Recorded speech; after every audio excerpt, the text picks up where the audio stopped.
Welcome to my June art challenge. This is going to be a little bit different than the challenge we did in May, and it'll be similar in some ways. But this month, for each week, I'm going to have a different theme, and I'm going to post a new painting on Tuesdays and Thursdays and Saturdays.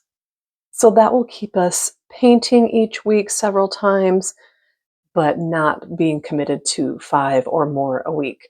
But you can do whatever your schedule allows. If you want to continue to do 5 like we did in May, go for it. If you only have time for 1, that's totally great. The idea is just to stay creative this summer as we are able to. You just want to keep it simple, light, and fun. I'll go through my supplies real quick and then we'll just get right into day 1. I am using this paper cutter, which I do not have a link for because I don't know if I got it at Amazon or one of the art stores. I'm not really sure. But the reason I'm using this is because I am cutting up my paper into smaller pieces. I'm sticking with the 3 by 3 inch paper that I did last month. And last month I used my 9 by 12 arches, but I don't have any more of that. So I'm just using what I've got on hand, which is this 6 by 10. You can see it's not super ideal because it's spiral bound. And so I kind of have to like cut off a certain portion of it, and not ideal, but again, I don't want to buy more right now. It is my birthday month, so I will be getting some new supplies, I do believe, but I digress. So feel free to paint in whatever size is comfortable for you, whatever you might have on hand, or if you want to paint in a sketchbook. I've got 3 different sketchbooks that I have not even started yet, so I think that's going to be my goal in July, is to start a new sketchbook. But let's focus on June for now. Now, back to the themes. You're welcome to paint exactly what I'm painting, or you can just use the theme as a jumping off point and just make it your own. Okay, back to supplies. Paper cutter, if you're cutting like I am. I've got my watercolor paints. These are Paul Rubens. I'm hoping to branch out, maybe for my birthday I'll get some new ones. I'm not sure. But for now, I'm just using what I have on hand, Paul Rubens. And this is a professional grade watercolor set. I've got my watercolor jar here, paper towel, or you can get a rag or whatever you'd like to use. And my brushes, I generally stick to these. These are size 2 and a size 6 round, and these are Princeton snap brushes. I'll let you know, at least I'll try to remember to let you know if I'm using anything different from that. My jelly roll, size 8, size 10 is what I generally use. And then Sharpie pen or micron pens, whatever sort of fine liner you might have, and pencil and eraser. So I will link what I have links for in the description. And let's just get right into week 1, day 1. Okay, this week's theme is Coastal Cuties. And these are just tiny seaside inspired paintings. And we're starting off today with an adorable little crab. And for my colors, I have decided, you can't see them yet because these are just colors that were left in my palette, but I am going to use some greens and blues and perhaps purple. So I'll let you know which colors I'm using here as we go. Again, if you're not using this exact set, these Paul Rubens paints, just use whatever colors you've got. But I am going to use these colors up because they're there, and this one is yellow green and this one is tree green from a previous painting. And for my blues, I'm going to use what's called in this palette France Ultramarine. And if I'm going to use purple, I'm probably going to go with the, that's a good question. Either the permanent violet or just violet. So we will go. Let me show you what I've got. Let me show you on here. Maybe you can see it better. Yellow green, tree green, France Ultramarine, and then this is permanent violet and violet. So I will let you know what I'm using as I'm using them. And for the greens, to start off with, I'm just going to mix these 2 together. This was the yellow green and tree green. All right, I'm going to move that aside. It's just easier for me to paint with this out of the way. Okay, we're not going to sketch first. I'm just going to come right in with paint. Here's the photo that I'm using kind of as a reference. I just had to look up crabs because I don't really know anything about them. I don't eat seafood and I don't live by the sea. I just kind of want to sometimes. Okay, so we're going to start off with kind of think oval, and I've got plenty of water on here. We're going to kind of do a curve at the top and then let it jet out a little bit, and then a little bottom right here. You can see how in the photo it's like flat. You can do that if you want, or just leave it oval. Again, we're not going for realism. If you're new here, that is something you'll learn very quickly, is I do not do realistic paintings. And as I'm looking at this, he looks kind of small, but I do want room for his claws and legs to go out, so I'm going to leave that. And now, while this is still wet, I want to show you what happens when I put in my blue. I'm going to go with my France Ultramarine, which looks like this when you put it in the palette like that. And I'm just going to dip that right onto my little crab here and there. You can outline it. You can be more like that. I want my colors to all blend.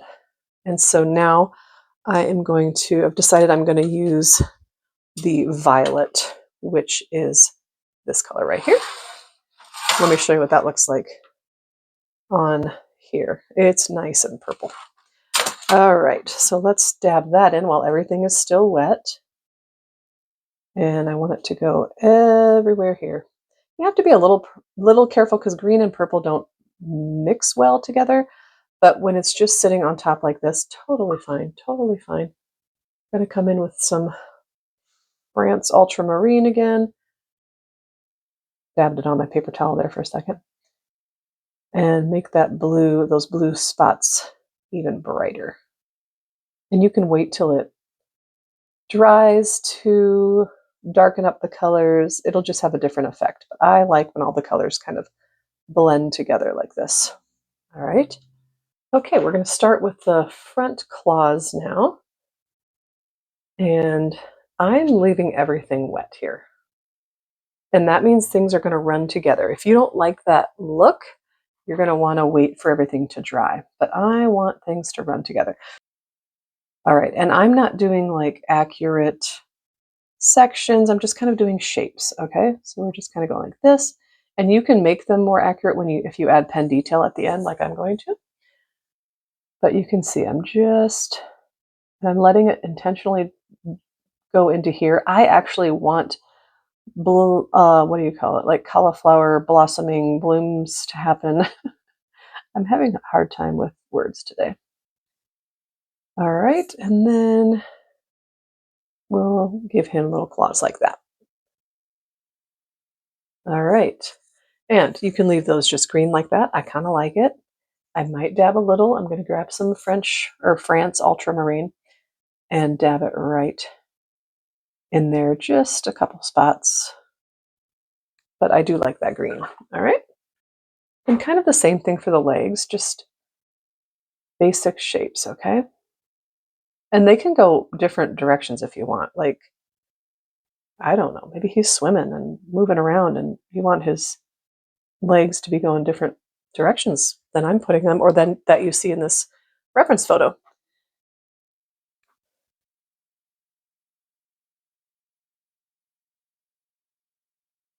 Again, you can be as precise or as loose as you would like to be. There's our first section here.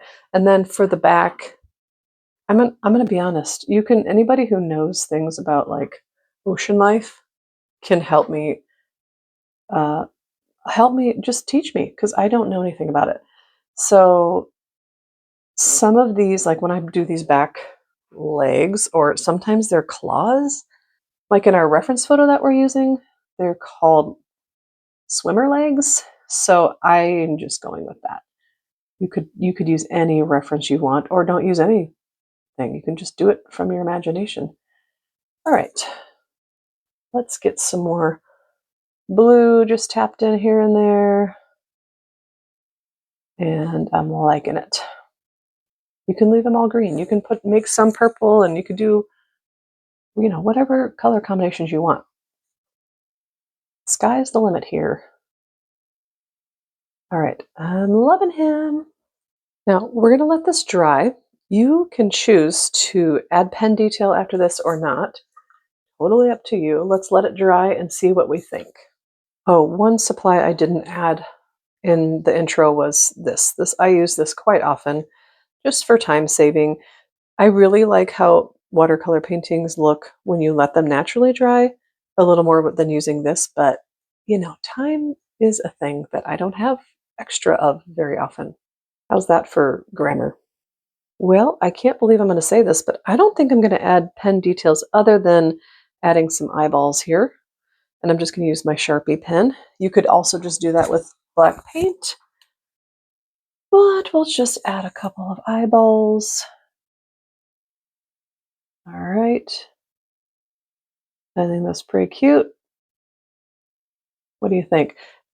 You can do a couple things here. Leave it, A. B, you could add a background, kind of like maybe I'm thinking blue for a background, watery background. I think I'm going to do blue splatter. Okay, first I think I will go ahead and sign it. Where would you sign this? I kind of want to sign it up here by him, but I think we'll just go down here and call it good. Now I will add some splatter. You know, I always have to kind of do that. Okay, I'm going to add splatter now. And this is just a scrap piece of watercolor paper that I have on hand that you can see I've used for other splatters. And it is totally fine if you want splatter on your crab. I just like to cover it somewhat just so it's not just a big splattered crab. You know what I'm saying? Totally fine if it gets here and there. I kind of like it over by my name too, because then it makes me feel like I didn't sign it way too, sorry about my reach here. What do you think? I like it. You know, you can put as much or as little as you want on there. I was just going to say, I like splatter over by my name because then it doesn't feel like my name is just out by itself floating in the ocean. All right, let me clean this up. You know how I said I wasn't going to add pen detail? Well, I'm just going to do a little bit of white gel pen on here because I want some contrast. And so this, oh, it's still a little wet, so it's not really working very well.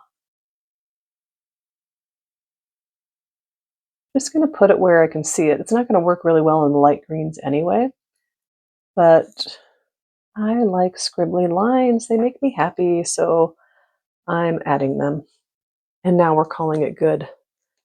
And there's day 1 in the books. I hope you enjoy this. Let me know if you give it a try, and I will see you on Thursday for day 2. Oh, and one supply that is absolutely optional, but I've been having so much fun with are these little mini easels. And I just got mine on Amazon. I think you could probably get them at any little art store. But I just think it gives it such a nice little finishing touch. Okay, see you in a couple days for day 2.